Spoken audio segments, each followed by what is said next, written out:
Meu amigo, deixa eu lhe perguntar. Você já leu o meu pequeno livro de 8 páginas intitulado Sorte na Loteria? Onde você aprende como se programar para sonhar com os números? Cada um de nós da família dos humanos, que são todos iguais, tem a capacidade de prever o futuro durante o sonho. Quem já não sonhou com alguma coisa que veio acontecer no dia seguinte ou no outro dia qualquer? É um fenômeno inerente ao ser humano e os casos são numerosos em todos os povos do mundo. Mas por quê? Por qual motivo ocorre isso? A resposta é porque existe uma energia misteriosa presente no mundo invisível de todas as coisas. Não há como negar. E essa energia está presente também no aparelho psíquico de cada um de nós, alojado em nossa mente inconsciente. Vejamos o que dizem médicos famosos. Dr. Smile Blanton, renomado psiquiatra e psicanalista americano, cofundador do Blanton Peer Institute em Nova York, escreveu: dentro de cada um de nós, o Criador colocou um reservatório de coragem, energia e sabedoria que raramente utilizamos. Esse reservatório é o nosso subconsciente, ou mais exatamente, o espírito inconsciente. Como um gerador de força, ele fornece o poder e a energia de nossas vidas. O poder que o inconsciente pode nos transmitir é quase ilimitado.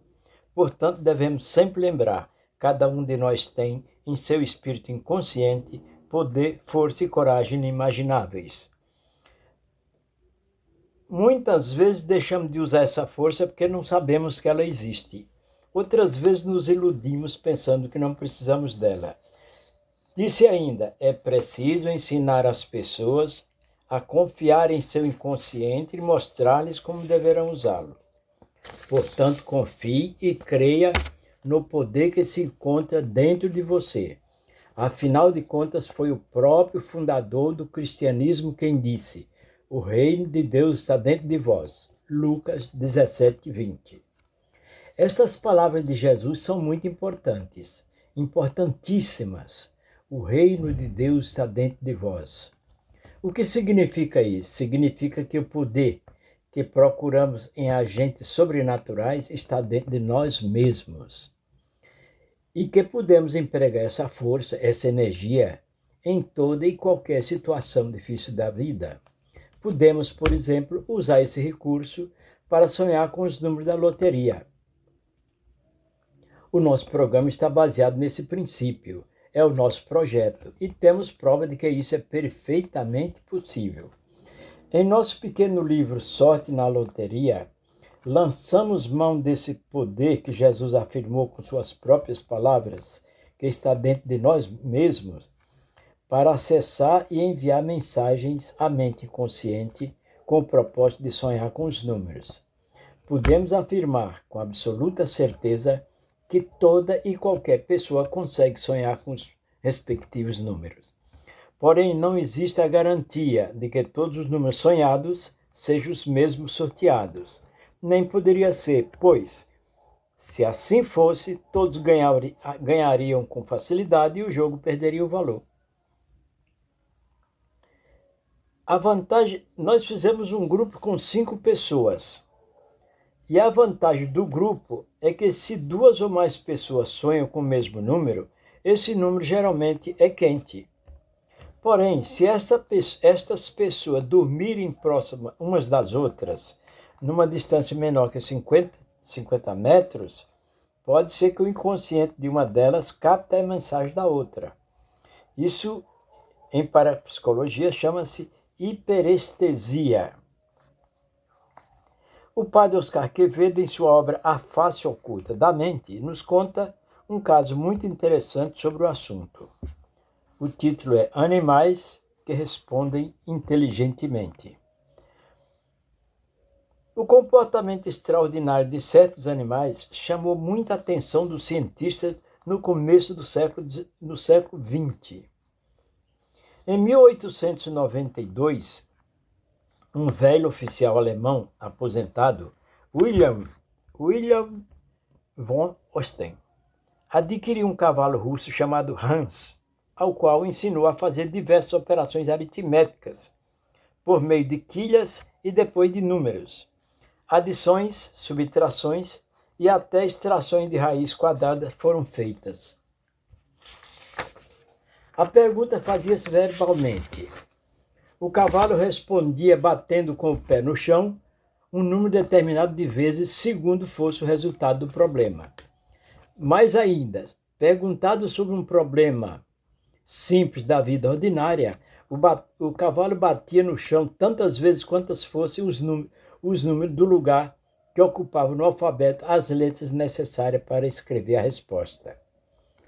Osten, excêntrico, considerado por muitos como autêntico maníaco, não conseguia chamar a atenção do mundo científico sobre seu cavalo inteligente. Desesperado, anunciou em um jornal as fabulosas qualidades de Hans, prometendo aos compradores umas demonstrações gratuitas das qualidades do animal.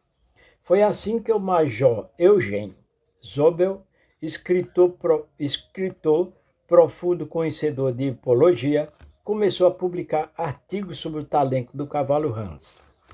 A partir de então, o número 10 da rua Griebenau, em Berlim, viu-se assediado continuamente por curiosos e também por sábios que queriam investigar o prodígio.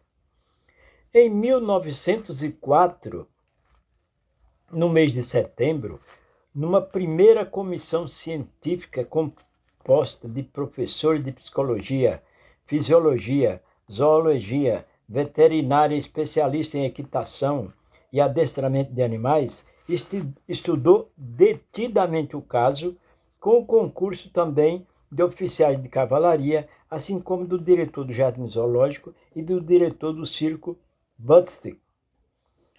A comissão só chegou à conclusão de que o caso devia ser tomado muito a sério e que se deveria investigar cientificamente e devagar, pois talvez se chegasse a conclusões que revolucionariam os postulados até então admitidos sobre o comportamento animal. Um mês mais tarde, em outubro, nova comissão científica nomeada pelo Ministério de Educação estudava o cavalo Hans, já conhecido em todo o mundo como Der Glug Hans, o João Inteligente. A comissão científica presidida pelo Dr. Stumpf, diretor do Instituto de Psicologia da Universidade de Berlim, declarou, depois de métodos estudos, que o fenômeno era devido simplesmente à percepção hiperestésica por parte do cavalo, de movimentos inconscientes realizados por seu dono ou os assistentes, movimentos não percebidos pelo homem. Quer dizer, o cavalo percebeu os movimentos, mas o homem não conseguia. Ou seja, cavalos talvez não sabem fazer contas, mas podem ser capazes de ler o inconsciente alheio com mais precisão do que muitos seres humanos. Analisemos essa questão do ponto de vista científico. Os longos anos de estudo do médico neurologista austríaco Dr. Sigmund Freud, o pai da psicanálise, mostraram que existem conteúdos escondidos na vida mental de cada um de nós. Depois de árduas pesquisas, as quais marcaram a sua existência, partindo de certezas e incertezas, o renomado médico construiu com muita propriedade a sua obra. Criou um método de investigação que se resume, essencialmente, em clarificar o significado inconsciente da mente do ser humano. Freud dividiu o aparelho psíquico da pessoa em 3 partes, as quais ele chamou de instâncias: inconsciente, pré-consciente e consciente, cada uma delas com seu tipo de processo e funções demarcadas. De acordo com o resultado de suas pesquisas, no aparelho psíquico do indivíduo cabe ao consciente somente uma pequena parte, responsável por receber informações das excitações do exterior e do interior e que ficam registradas qualitativamente de acordo com o prazer e ou desprazer que elas proporcionam. Por sua vez, no pré-consciente, localizamos as representações que podem se tornar conscientes, mas que ainda não pertencem à consciência, apesar de serem relativamente de fácil acesso. Embora o pré-consciente se encontre articulado com o consciente, ele funciona como uma barreira ou um filtro capaz de selecionar aquilo que pode ou não passar para a esfera do consciente. Aldous Huxley, filósofo e escritor inglês, constatou esse fenômeno e escreveu em sua obra As Portas da Percepção. A mente humana filtra a realidade de modo que apenas uma parte das imagens de percepções chega até a consciência, pois o processamento total da realidade seria insuportável devido ao elevado volume de informação. A neurociência nos mostra que o inconsciente é sábio e ilimitado e é dotado de uma grande fonte de energia. Não só é capaz de fazer tudo o que o consciente faz, mas até o supera amplamente em inteligência. Além disso, ainda é capaz de prever o futuro.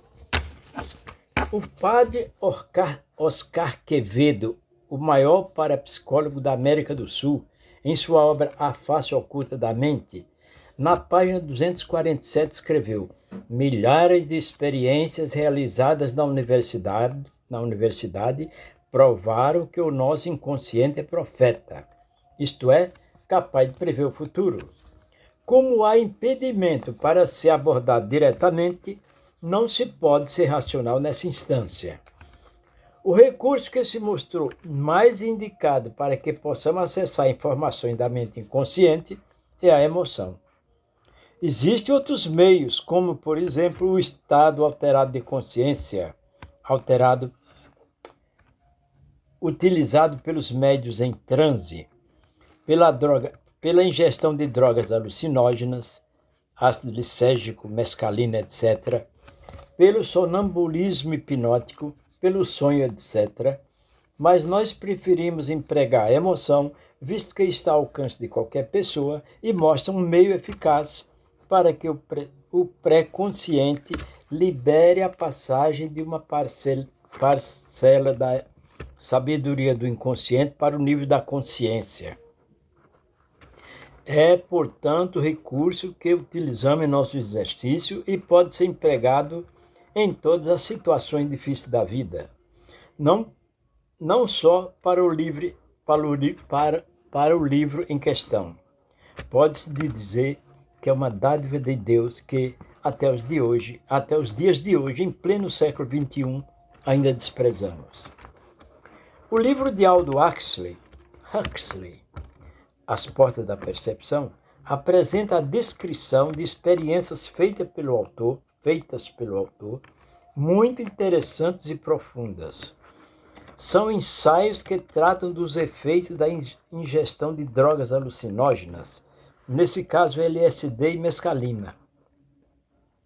Vivenciado por ele mesmo, assistido por médicos com propósito científico, onde ficou constatada a existência do referido filtro, o pré-consciente, e onde ele pôde usufruir da visão de um mundo em sua total plenitude. Aldous Huxley, então, confirmou: o consumo de entorpecente altera a percepção, tornando conscientes coisas que o cérebro humano ignora em seu estado normal. De 1884 a 1887, Freud fez algumas pesquisas com a cocaína e ficou impressionado com suas propriedades. Por algum tempo, foi ele um defensor do produto, mas depois tornou-se apreensivo em relação às suas propriedades viciantes e interrompeu sua pesquisa. Porém, tal estudo abriu as portas para que essas substâncias fossem disseminadas na Europa e nos Estados Unidos. Como já mostramos acima, O pré-consciente funciona como uma barreira ou um filtro capaz de selecionar aquilo que pode ou não para a esfera do consciente. Enquanto o inconsciente quer descarregar sua atenção com a finalidade de obter o prazer, o pré-consciente esforça-se para proibir que tal descarga aconteça, já que esta poderia produzir uma sensação oposta no consciente, isto é, de desprazer, como no caso do pesadelo, por exemplo. Portanto, leia o procedimento na página 5 do nosso livro, de apenas 8 páginas, e descubra como enviar uma mensagem à sua mente inconsciente enquanto você dorme, para que o pré-consciente libere a passagem de uma parcela da sabedoria do inconsciente para o nível da consciência. Pois o inconsciente é sábio e ilimitado e tem o poder de prever o futuro.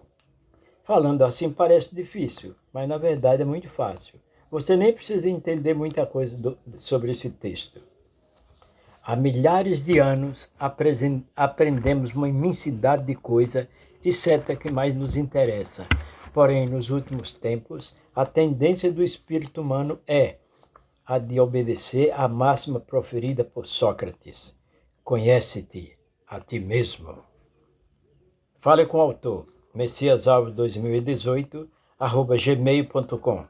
Telefone mais 5511 24666811 e mais 5511 954961030. 954961030, WhatsApp.